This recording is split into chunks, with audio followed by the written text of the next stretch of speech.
evening, everybody. I'm John O'Loughlin. Welcome to my channel. It's called McDuff Lives, and tonight it's Wednesday night. And happily, for the past couple of months, Mark Kulacz has joined us here at McDuff Lives for an update from Mark. And tonight, I'm in particular need of his help because, frankly, I have been so busy doing holiday things, but also my own research has just been, how sometimes, Mark, you just get on a tear and you just can't stop. And I've been into this thing, studying what it generally is German medicine and the approach toward medicine, how it changed from World War I to the 30s, and the Nazi era, and focusing on on the big hospital in Berlin called the Charité, where a lot of creepy stuff happened a long time ago, and I'm looking to see, whether the mentality there ever really changed. Because the denazification was a big goal after World War II of both the West and the Soviets, but interestingly, the Soviets side of Berlin is where the Charité hospital was, and they denazified everything except for the medical system.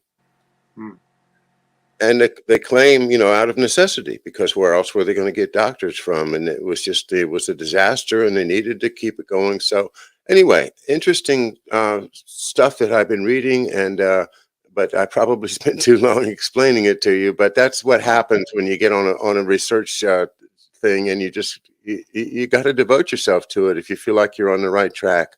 Sometimes it doesn't get anywhere, but sometimes it gives you some really amazing results. And I know you've had a lot of great results in your research journey.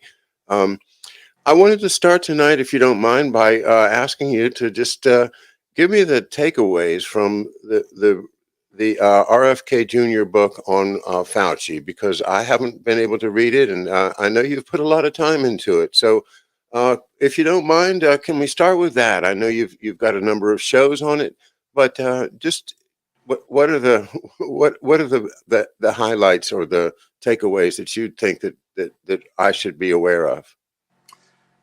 Well, first, thanks for having me on again. Merry Christmas and happy upcoming New Year to the audience. First, I'd like to just remind people of the value of finding audiobooks. First of all, you do a big service, John, to your community by reading a selection of books, which you have playlists for. But also, it's a great value for, in a time when, there's so many other things which we have to be doing, taking care of a house, children, running errands, whatever the case is. There's a lot of people who have, jobs of physical labor to do. And it's a great way to be able to access content, interesting content anyways, while not actively having to read a book. So I've took I'm not going to say it's the easy way, but it was definitely the efficient way of listening to the RFK Jr. book called The Real Anthony Fauci, Bill Gates, Big Pharma, and the Global War on Democracy and Public Health. That's quite a title, huh? So RFK Jr. Is I don't know if he's perhaps the founder, but definitely I think the director of the Children's Health Defense Fund. And there's multiple initiatives that they have related to, food quality, quality of medicine, and various other topics, all related mostly to childhood development, environmental concerns, etc. And regardless of where you are in the political spectrum, there's some things that people like and some things that people don't like. This book, no surprise, talks a lot about the V's, the big V's, the things that go into the little needles. Trying not to say the word too much to not get your show triggered. And the role of Dr. Anthony Fauci of the NIAID, National Institutes of Allergies and Infectious Diseases, where Dr. Fauci has been president now for, oh my goodness, well over 40 years at the very least, closing in on 50, perhaps, one way of looking at it. And it does a really good job at reviewing in a long format uh, many of the atrocities and unknown instances of quality control, medical experimentation, and so on, misreporting of these types of injections, of these medical interventions over the last 100 or so years. And it ties many of them one way or the other, not all of them, but it ties many of them to a role or a leading role that Dr. Anthony Fauci has had. And it also ties some to Bill Gates as well.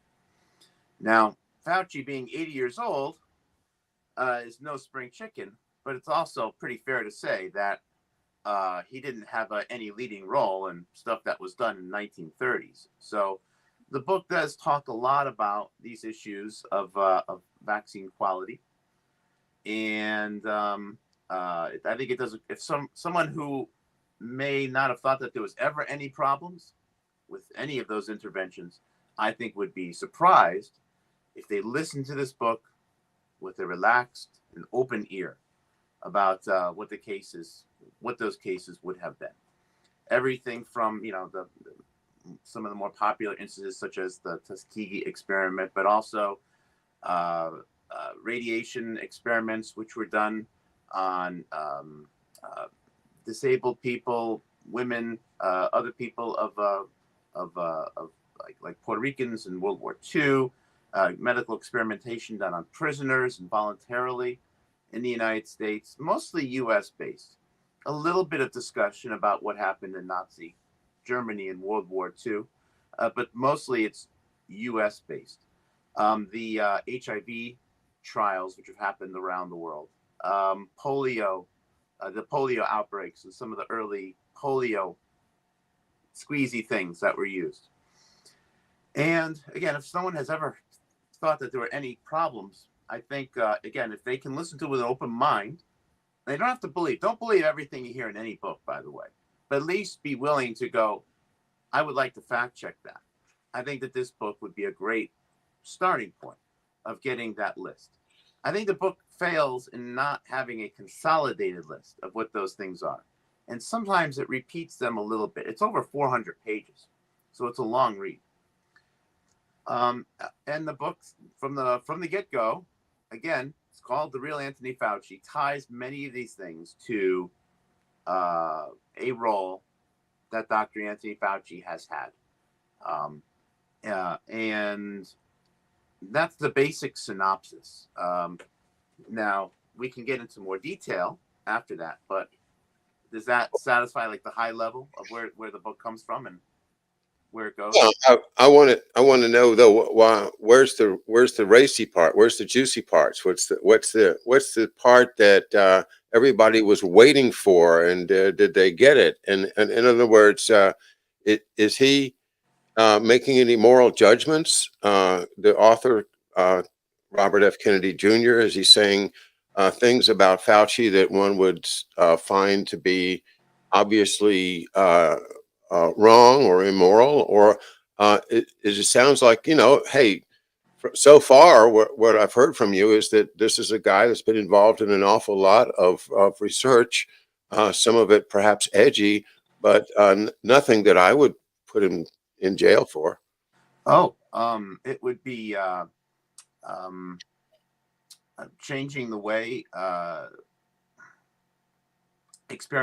would you say, trials were being run to satisfy the end, as opposed to doing things more fairly. Motivations of financial reward, making decisions which have resulted in the injury or potential death of millions of people.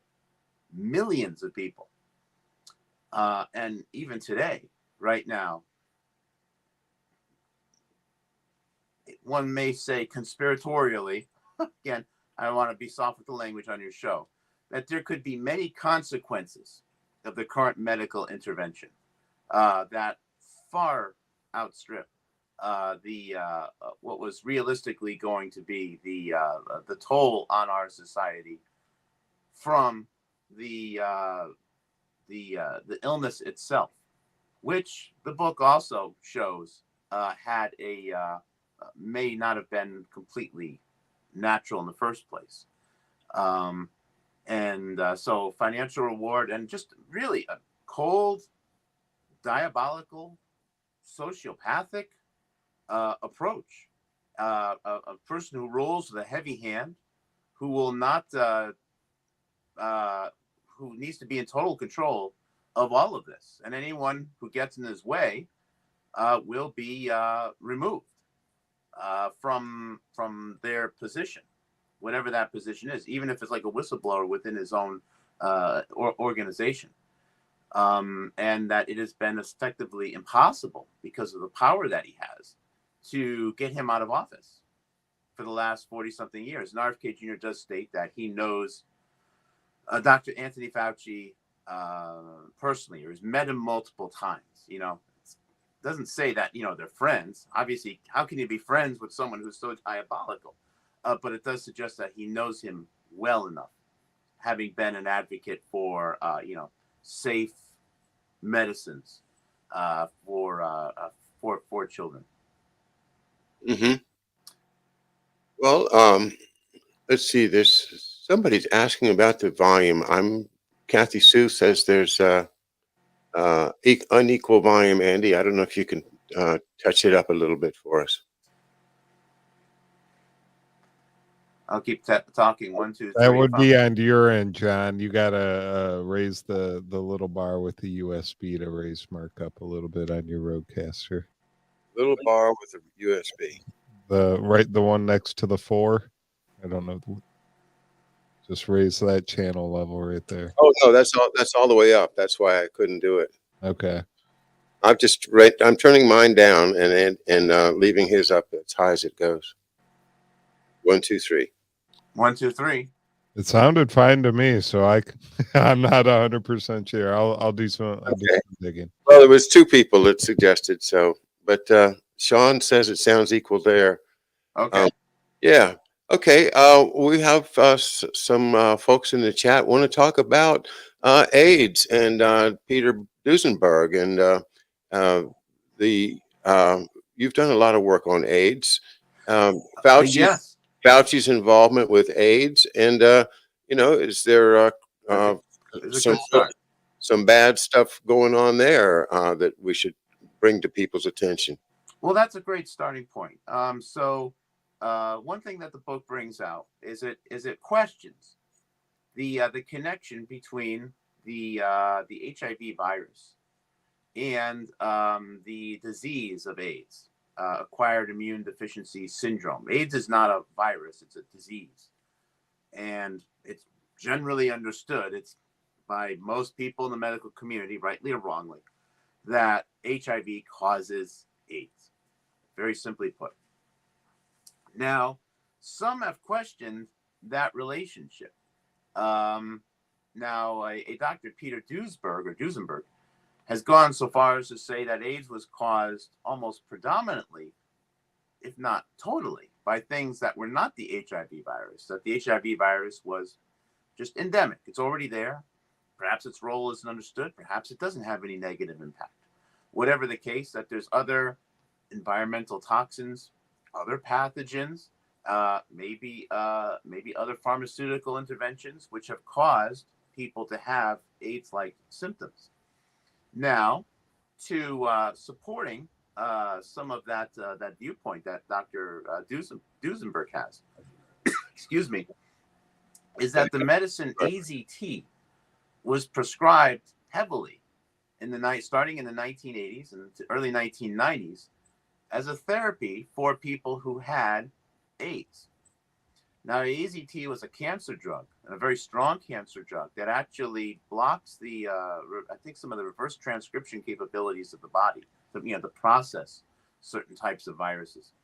But AZT has been described by some as so lethal, that it can kill. It kills everything it comes into contact with.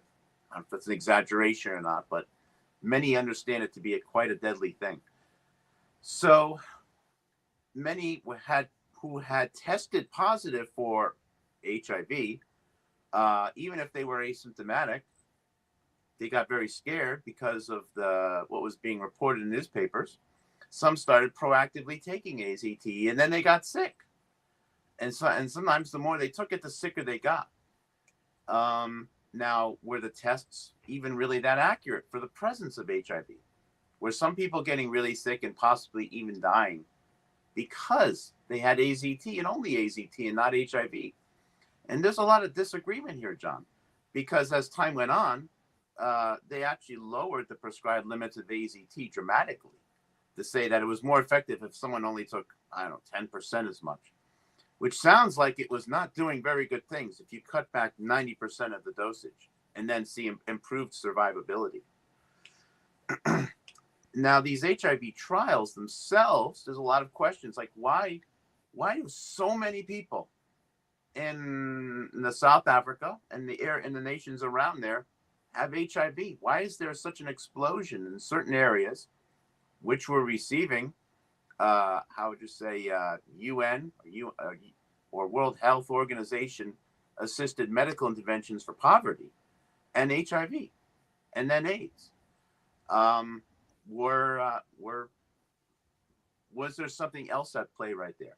The number of people who died of AIDS is, I think worldwide, was it 30, 40, 50 million right now. How many of them would have died if there were no AZT intervention? How many would have died if there were different immune therapies used early on, or so on and so forth? There's some big questions there, and I'm glad the book brings it out, because I'm very doubtful of the 100% relationship between HIV and AIDS. And there are quite a few doctors, some who passed last year, sadly, who were doing research that, for example, and I apologize if this is too gross of a subject for some in the audience, talking about prostitution in Africa, but they were studying females who worked in the sex industry in Africa, in areas that had high incidences of HIV. And this is a situation where you would naively expect there to be a very high level of death given that exposure in that job. And on the contrary, they were actually developing immunity to HIV and having longer lives. So there was a lot of data that never really added up with that. The deaths were real, but how many different things could have led to that?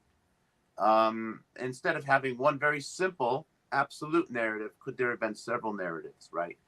Maybe the main narrative never was true at all.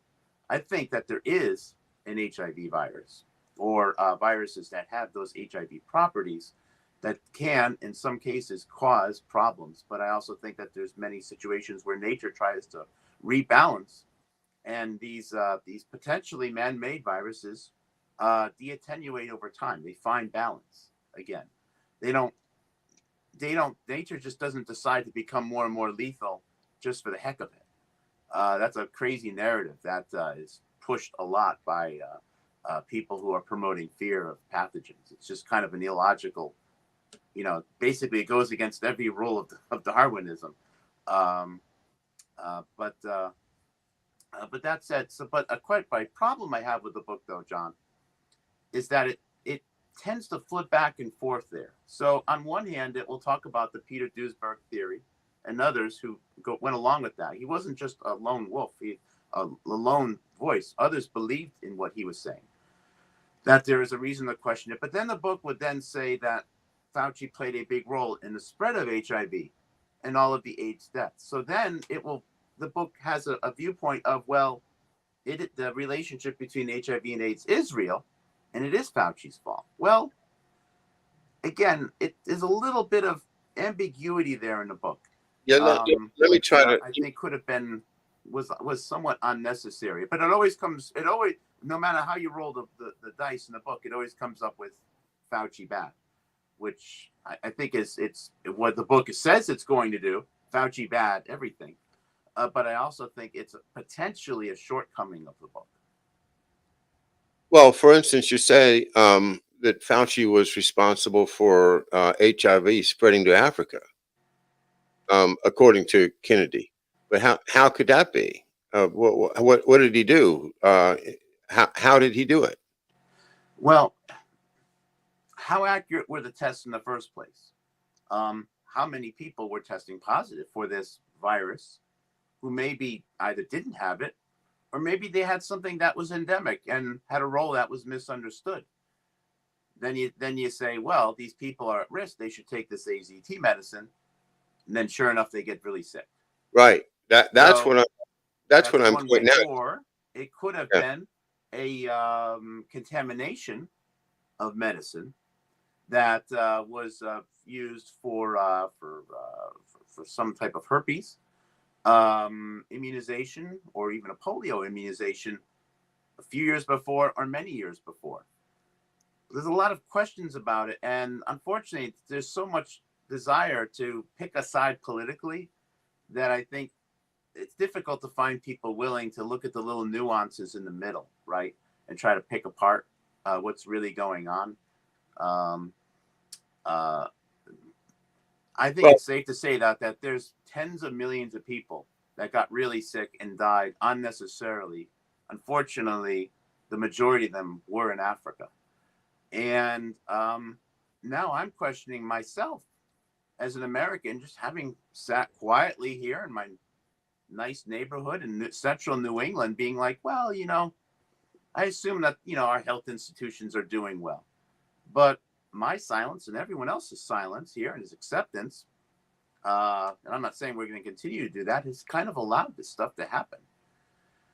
On the AIDS trials as well in Thailand. There does seem to be a very high correlation of areas that have big problems with HIV and areas that received proactive medical intervention going back to the 1970s and 1980s.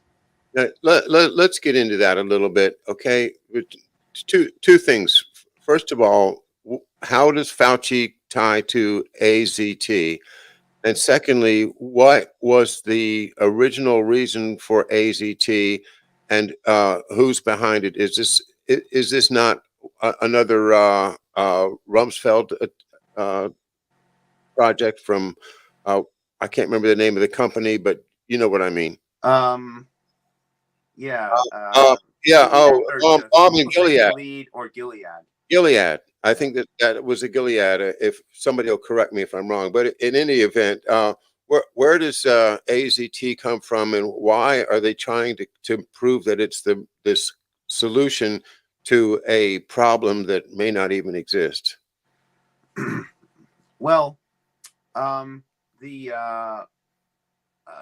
believe it was manufactured by Burroughs Wellcome, so you have that. It was developed in the 1950s. Maybe earlier, but I think 1950s. And it was initially discovered as a cancer medicine. And it was not used very much because it was so lethal. I'm not sure it had any ability to provide positive results for anyone in any condition, matter of fact. Now, the nature of the way it works is it blocks some of the body's cells' ability to perform something called transcription, which is taking in genetic material from viruses and processing the instructions in that genetic material. So in that genetic payload. So you would think if someone had a virus that was being absorbed, taken into cells with undesirable genetic sequences in it, you would think something that would block the processing of a majority of viruses might be helpful, but in reality, it made things much, much worse for those people. So this is where it gets really dark, John, is if someone were to have an agenda that the greatest threat in the world is going to be emerging diseases, right? Well, what would be something that would help fan the flames of that fear? Well, it would be some way to be able to have statistics to say that there are many people suffering from emerging diseases, either cases, disabilities, or deaths. Now, if various health officials in the United States right now were polled as to what are the biggest risks based upon the way people have died around the world over the last couple of decades, I think number three or number four on that list is emerging and infectious diseases. It moved from like 8 or 9, where it was 100 years ago, to like 3 or 4 right now. Included in that number is everyone who died from treatment of what was believed to be an infectious disease. So what started off as a few hundred people in the United States showing these sarcoma symptoms in the early 1980s, and then turned into a few thousand people, then turned into a few 100,000 people, and then millions of people testing positive for HIV, which resulted in, well, they didn't have any way to be able to treat them. So let's take this failed cancer medicine, which happens to kill people, and see if that works. And guess what? Millions of people died. And those millions of people are all considered to be deaths from emerging diseases. But Hence, Mark, providing more ammunition that we need to fight harder against emerging diseases, which gives even more money to the NIAID, National Institutes of Health. That's a terrible conflict of interest, if you ask my opinion. And I don't know how you feel about it, John, but it's a bad conflict of interest. so that's where Fauci's conflict of interest is, because he is in IAID, and he's also connected, I take it, with all, I guess, what, Gilead or all of the Pfizer, isn't he? But not directly. okay, I so think a lot is made over the Fauci's ownership of patents and friends and different pharma companies. uh-huh. I think some of that it tends to be a bit of a distraction. Okay, I'm sorry if I got it wrong. I thought No. he has some financial. He's obviously a multimillionaire at this point. Yeah. But and then again, the connections that he has with other people that, you scratch my back, I'll scratch yours. Revolving door type of thing, and that gets me back to my question, which I tried to interrupt you. Wait a minute, what are you talking about? They just sat down one day and they said, "Well, we got this AZT stuff sitting around, and there's there's this new disease out here, so let's just throw that up against it and see if it works." Was it really that simple? It really was that simple. Yeah. Oh my God, that's not medicine, that's murder. And how much successful evidence was there? Not a whole lot. Maybe a couple of people took a couple of pills and then magically got better and said, well, I guess now it's time to say a few people got better. Let's give it to 1 million people and see what happens. So Glaxo or the Wellcome's Borough made a ton of money on it, billions of dollars, which I'm sure is somewhat of a motive. I'm of the belief, though, that as much as the money is, it's not what's really motivating this horror that we're seeing right now, though. With the backing of the World Bank, IMF, these companies could already get all the money that they want. I think sometimes the money is just enough so that people would think it's really about the money, but I think it's something more to it than that. What HIV is, I suspect, and there's a lot, and Dr. Leonard Horowitz, who I wish one of us could find a way to interview someday. Andy, put him on your list to keep pinging him. Is something that was discovered somewhat accidentally. It could have been an accidental contamination. Who knows?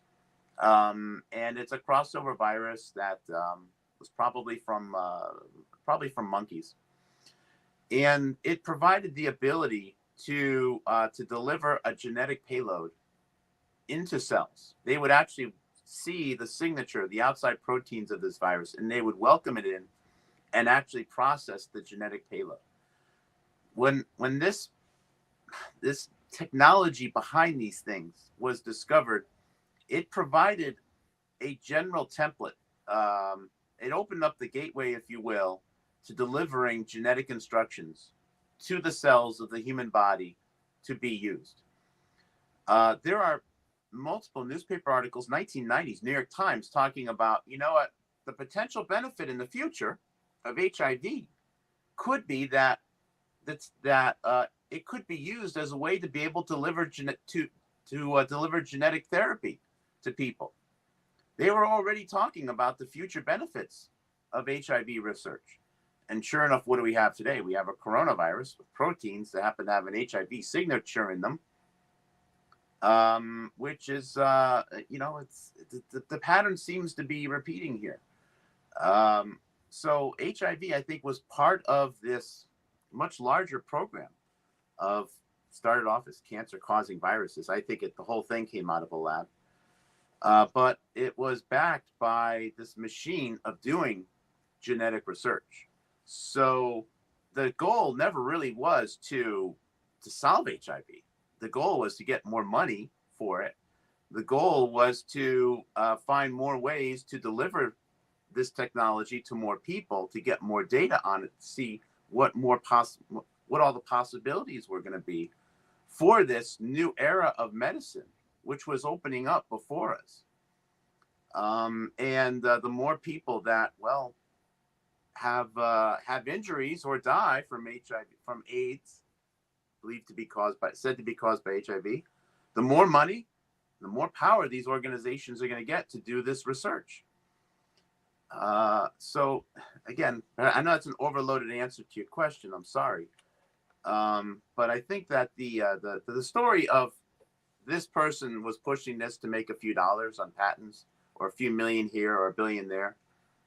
Yes, those rewards were there, but I think that behind the scenes, there is something much bigger going on with respect to ambitions of global government, and possibly even a transcendence of people's limitations to their physical bodies. That this research is going on behind the scenes through this, through these trials, through these viruses and vaccines which are being unleashed upon people. The RFK book doesn't do I think a good enough job at really fleshing out that bigger picture. It seems to say, well, Fauci and Gates are bad, and there's money involved, and they're somewhat diabolical and power hungry, but I think it could have gone a little bit further. I'm positive on the RFK book because it does such a good job, I think, at talking about how many casualties there have been around the world because of all of this research and all of this experimentation and possibly lab created pathogens. My fear of the book is that it could create a scenario where all of that is pinned to a couple of specific people who will soon be moving on, and absolve the remaining organizations and people of that responsibility, and that the research and the atrocities may continue. AZT, when you mentioned that, you mentioned also that provided a way, or they thought, to get inside of the cells with a virus technology. And so I may correct that.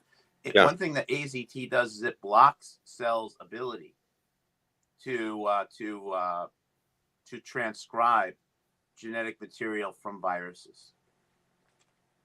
So so you would think that protect the body from HIV? Well, perhaps, but unfortunately, the processing of genetic material is something that our cells need to do to survive.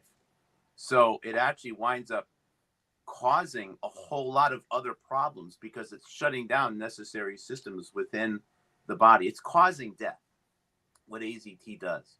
What would be a research goal that they might have had? You mentioned that, it looks like to you that some of this current therapy is really got a deeper meaning, and that is to provide data for some type of a huge research project. Yes. Would that also apply to? Because I'm trying to figure out why they give. In other words, they weren't just sending out the stuff to kill people. They must have been testing in some way. If that's if is that analogous? Well, with AZT, the results were pretty predictable. It killed people. The more people got, the more it killed them. And what it did is, the magic right here is that it killed potentially tens of millions of people. So now we can forever say that HIV killed tens of millions of people. So we need to keep funding it. And emerging diseases, if we don't take care of them in time, are going to kill more and more people. So we need to push more vaccines and more money into medical research of infectious diseases. So it's a self-reinforcing a loop. I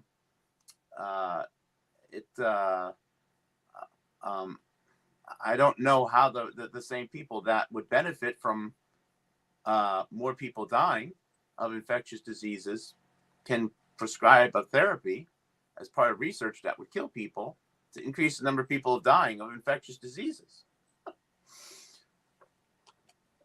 That is dark. You It is warned dark. you warned me. Yeah, yeah, and that's the part, that I wish everybody could be enlightened to.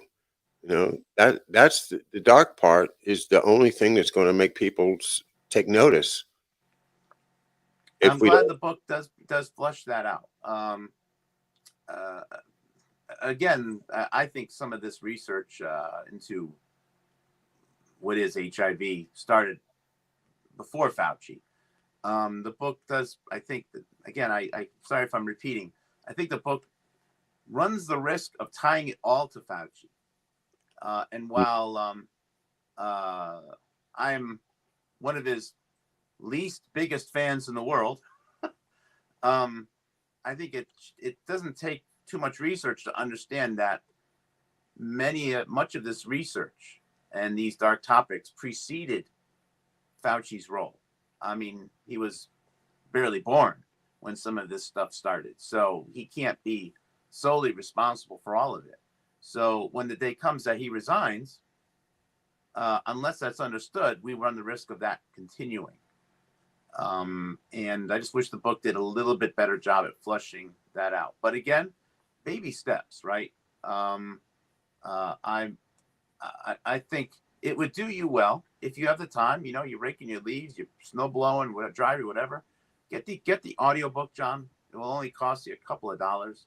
Or I put the audiobook on my Live 3 channel, and just listen.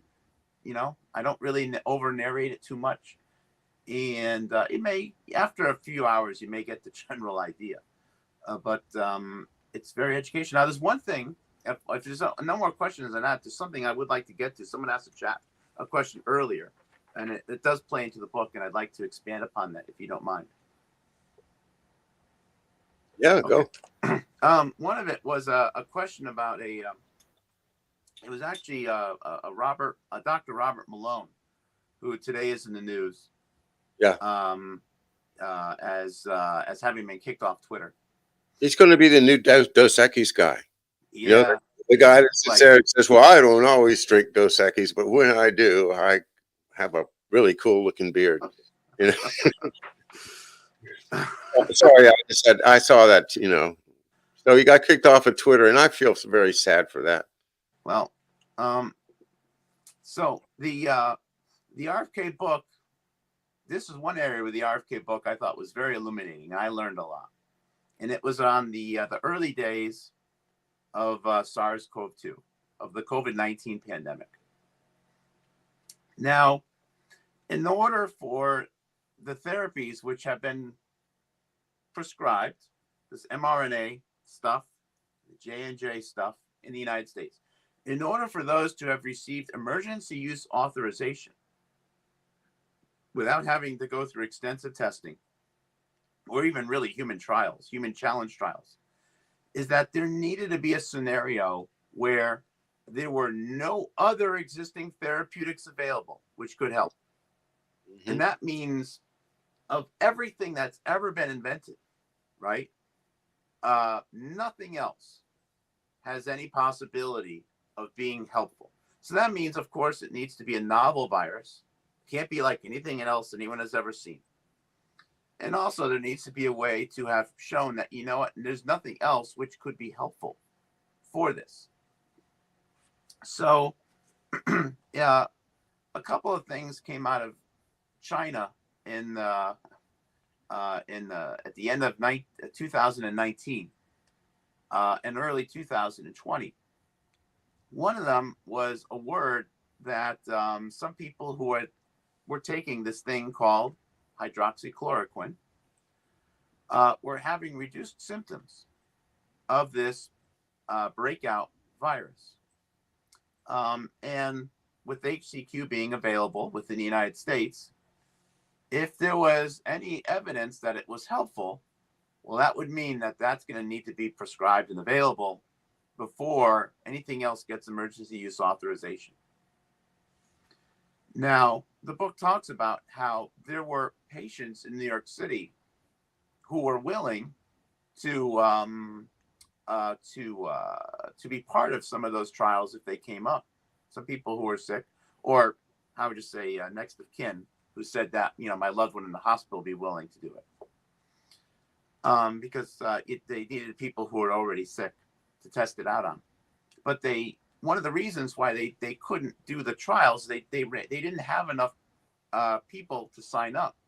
And one of the reasons why they didn't have enough people to sign up is because they were testing other things.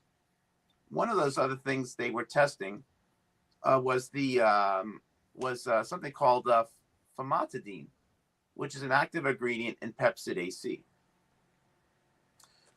Now, there was a United States doctor who actually works at the Massachusetts General Hospital called Dr. Michael Callahan, who was in China in late 2019. He's also an epidemiologist who observed that there were some people in China in the emergency room setting or in the medical setting who were having noticeably reduced symptoms of this pathogen if they happen to have been taking a particular affordable heartburn medicine in China, which had famotidine in it, which is more or less Pepsid AC. It sounds ridiculous, but if they were taking it orally, and that's the way you take it orally, it gets into your gut biome, and it actually does, as it turns out, result in an incapacitation of the virus if someone were to get it into their digestive system. So this Michael Callahan relayed this observation to a Robert Cadlick in the U.S. government, and then ultimately it went to this Robert Malone, who was suspended today. Now, the way that the response was to this famotidine was that a trial was made, and this was under the recommendation of Malone, that they would take it and they would administer it intravenously, not orally as the way the medicine's usually taken, but intravenously at 10 times the recommended dose. So effectively 100 times as much as what would get into someone's bloodstream if they took it orally. And as it turns out, it really wasn't as effective that way as taking it orally. Hence, it wound up being not sufficient enough to be a recommended medicine to interfere with the EUA of mRNA vaccines. Also, as a consequence of that, there were less people available for the HCQ trials. Hence, HCQ never got a fair trial to see if it would be effective against SARS-CoV-2 because people were being used for other trials such as famotidine. Because of the bumbling of how that was handled, there were no trials available and no evidence that anything else available would have helped against SARS-CoV-2, hence paving the way for Pepsid AC, for these mRNA vaccines. There was a company that this Robert Malone had worked with And this is called out very specifically in the RFK Jr. book.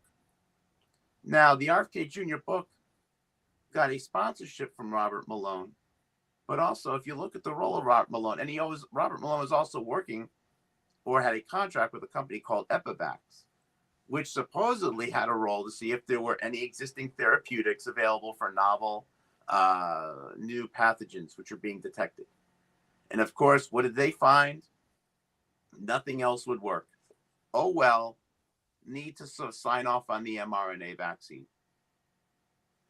And if you look at Epivax tweets, you'll see that right now they are very, very, very much promoting the new mRNA vaccines as the best treatment. So here we have little startup companies being made, which supposedly have a role to see if any other treatments work. And guess what? They don't find any. And then they wind up tweeting that, hey, you better take your booster shot. So again, I have a very dark interpretation here, which it doesn't make me a very popular person right now on this account. I suspect Michael Callahan's initial observation was correct, that there were people in China who were taking these affordable heartburn medicines orally, and sure enough, we're having a reduced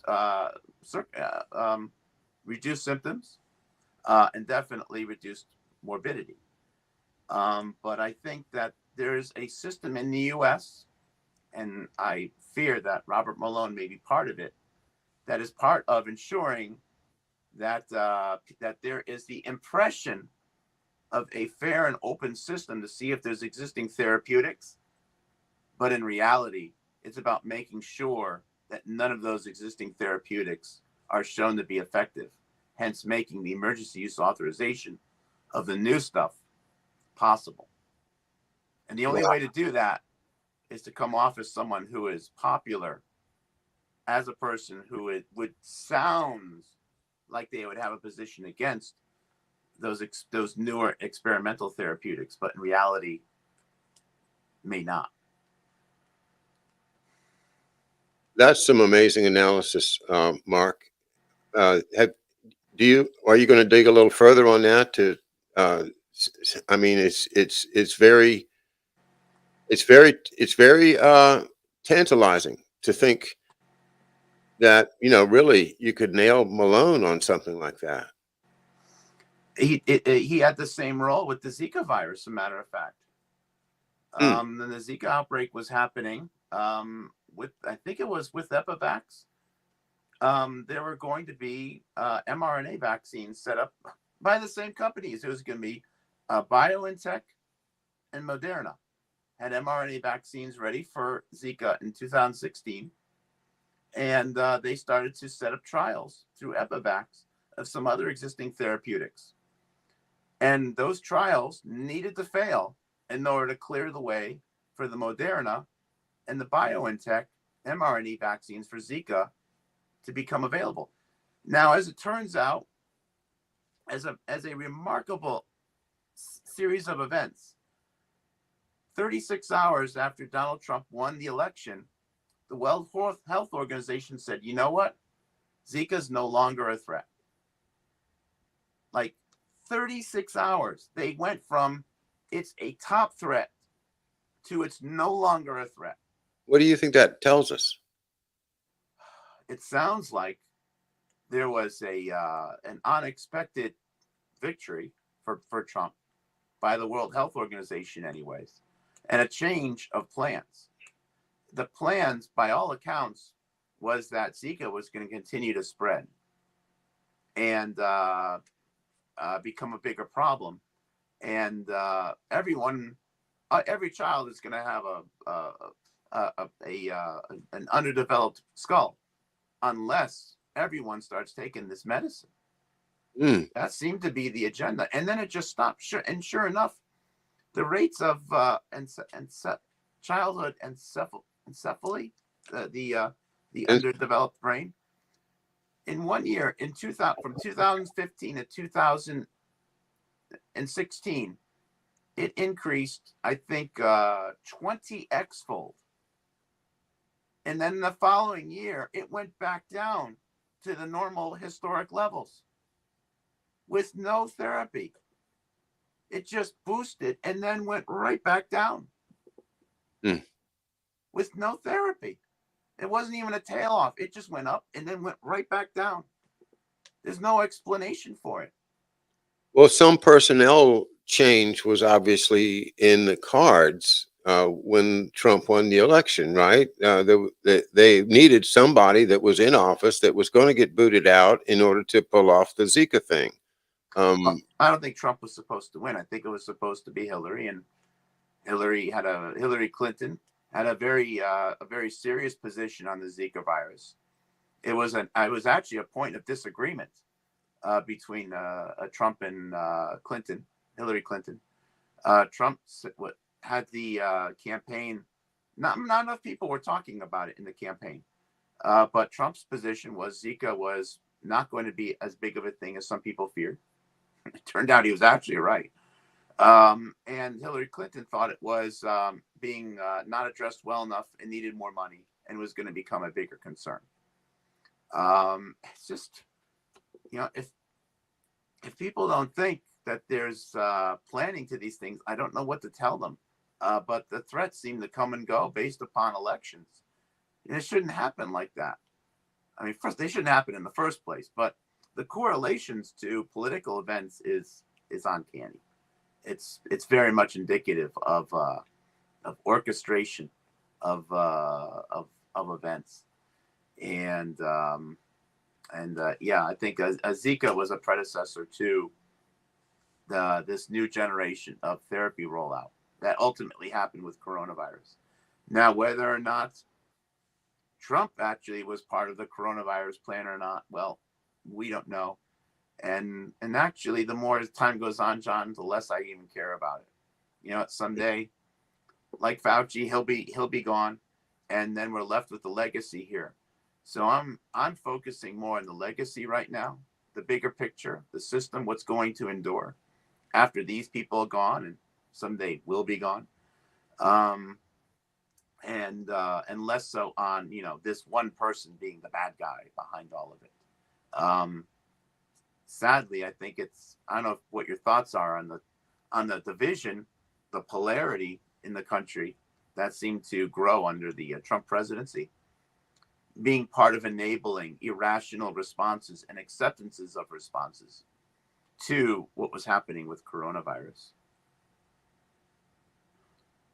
Well, that's a huge subject, and my short answer is I think the media has been in complete control of the people behind the virus, or the people behind the therapy for the virus, and therefore the people that watch the media have been drawn into this amazing trance-like state that's called woke.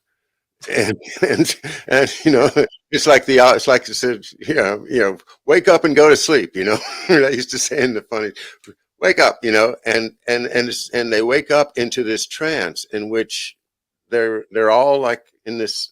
Don't get me started.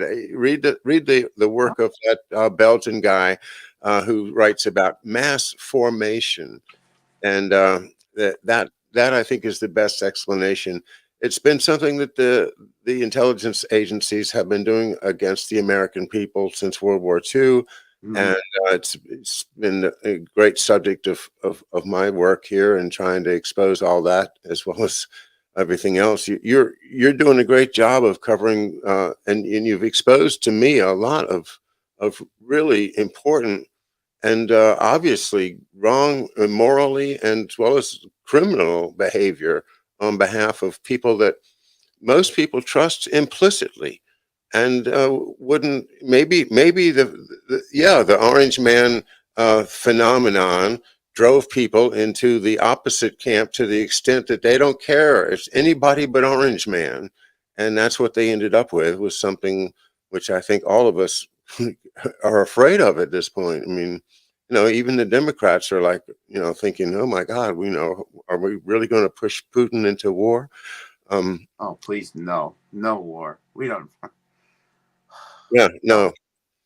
All right. Well, guys, Okay. it's the end of the year, and Mark Kulacz has been working very hard all year to supply us with information and the analysis like this tonight. If you haven't made a donation yet, and year is just about over, consider supporting Mark over at Housatonic ITS.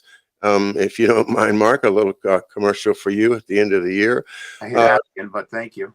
And you have a Patreon, Yes. which is also called Housatonic ITS, I think. The Patreon is just Housatonic, the Housatonic. It's just a river in Connecticut. Catchy little word.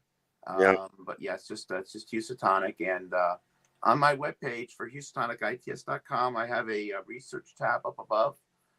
Right now, my hope is to just try to get the get expenses covered, equipment, licenses, subscriptions, whatever. The pennies add up. It's amazing how much it just costs. And all the work I do, I give it away for free. I don't have any paywall stuff. Sometimes I put stuff on my Patreon for people who are following me. But my hope is to really influence and open up the horizons for other people. As a matter of fact, the more people that get on board with all of this other lines of research and ways of looking at things, the faster other researchers and outlets can get on it. And the more out of the way I am, that's the financial reward for me, actually. So I don't want to be in the way. I want to be part of it. Just get out of the way, actually. But right now, I think it's having an impact, John. It's taken time. But I think that I know your audience continues to grow slowly. Mine grows slowly. But I think that the people that we've been able to attract are really good, solid people who care, who last, and are very gracious in their support. So it's great to be working with you. It's been great. I really appreciate the last couple of months having me on again, my friend, and your shows and your content. So thank you to be part of the community of people trying to get the country and getting the world back on its feet. Well, that's McDuff's mission, to restore our liberties, to get back on track, and protect, support, and defend the Constitution of the United States. That's where it's all at. Well, Mark, thanks again. It's been great. I know you got a little bit of a cold, so your voice is sounding like you might want to go drink a little hot toddy or something and take the rest of the night off. Yes, sir. We'll do that. All right. Happy New Year, John.